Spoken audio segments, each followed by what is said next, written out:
This starter comes off of a riding lawnmower. The customer said that it sat for the winter. He went out to start it. It started up.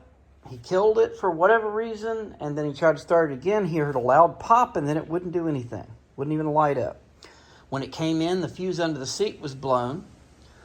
Just to make sure it wasn't something minor, I replaced the fuse. As soon as I turned the key to the on position, it blew the fuse again. So when there's a short like this, the first place I like to look is the starter. 99% of the time, in my experience, the problem is with the starter. And that's what it was.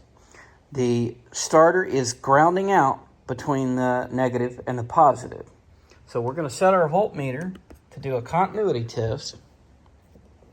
Stick that in there, doing this one-handed. You hear that beep? It's got continuity between the negative and the positive.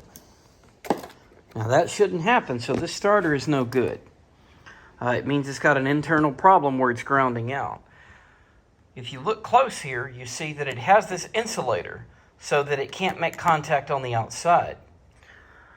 Now, to get this test done accurately, you have to unhook the positive terminal from the starter.